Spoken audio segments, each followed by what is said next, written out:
2026 তারিখ আমরা সকাল 7:30 থেকে বিকাল 4:30 পর্যন্ত ভোট গ্রহণ করব এবং আপনার এখানে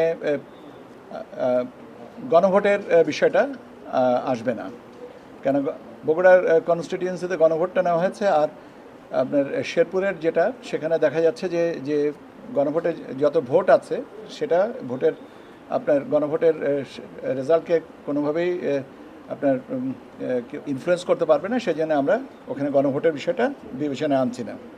কাজে আমরা সরাসরিভাবে আপনার নির্বাচনের দিকেই যাব। সকাল 7:30 থেকে বিকাল 4:30 পর্যন্ত এই ভোট গ্রহণ শুরু হবে। আজকে ওরই ধারাবাহিকতায়, এই নির্বাচনের প্রস্তুতির ধারাবাহিকতায় আইনশৃঙ্খলার রিলেটেড বিষয় নিয়ে আমরা আলোচনা করেছি।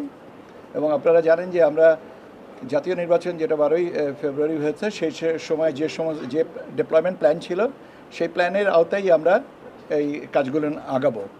শুধুমাত্র যেখানে ব্যতিক্রমটা করছি বা বাড়তি রিসোর্সের সমন্বয়টা হবে, সেটা হচ্ছে যে আপনার বডি অন ক্যামেরা এবং আপনার সুরক্ষা অ্যাপের হয়তো সম্মিলনটা আরেকটু বাড়াবো। প্রত্যেকটা যেমন আগে কেন্দ্রে হয়তো একটা করে বডি অন ক্যামেরা ছিল, এখানে হয়তো একাধিক থাকবে।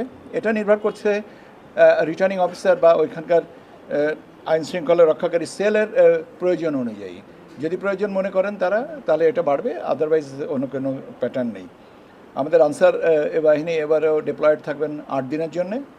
আর অন্যান্য বাহিনী যারা আছেন, বিজিবি এবং অন্যান্য সেনাবাহিনী, সবাই তাদের যে নির্ধারিত সময়সীমা অনুযায়ী তারা থাকবেন।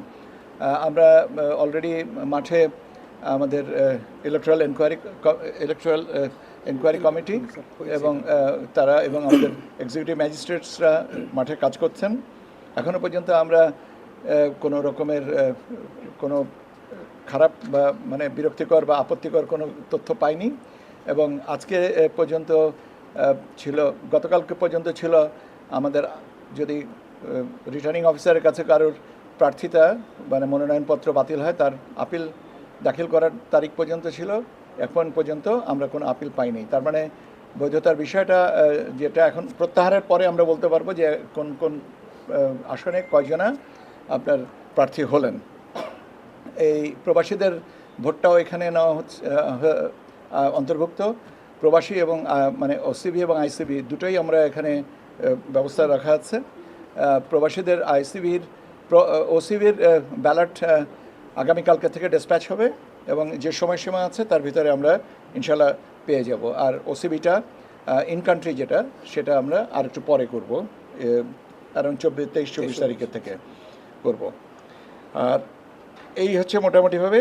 আর আমাদের এবারেরও জিনিসটা যেটা হচ্ছে যে স্ব বাহিনীর কাছে তাদের নিজস্ব কন্ট্রোল থাকবে, কিন্তু কোঅর্ডিনেশনটা ভালো হবে। যেমন গতবারও আপনারা জানেন যে আমরা বলেছিলাম যে 3টা সির উপরে জোর দিয়েছিলাম। One is command, another is control, আর একটা হচ্ছে কোঅর্ডিনেশন। তো আমরা এবারও এই 3টা সি আমাদেরকে যথেষ্ট ভালো কী বলে রেজাল্টস দিয়েছে। সেই জন্য আমরা এই একই পদ্ধতিতে এই জিনিসটা আমরা রক্ষা করব। আর সবার কাছ থেকে আমরা যে তথ্য পেয়েছি তাতে এখন পর্যন্ত মানে কোনো থ্রেট কোনো কিছু নাই।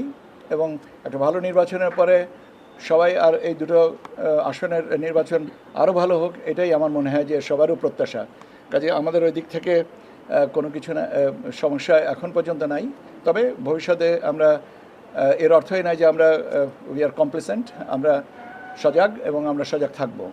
আমরা ভিডিও ফুটেজ যেগুলো কেন্দ্রভিত্তিক, সেগুলোর জন্যে আমরা সংরক্ষণের ব্যবস্থাটাও রাখবো, যাতে ভবিষ্যতে যদি আমাদের কোনো দিক থেকে কোনো চিন্তাভাবনা করতে হয় বা পর্যালোচনা করতে হয়, সেটার জন্যেও আমরা ব্যবস্থা নেব।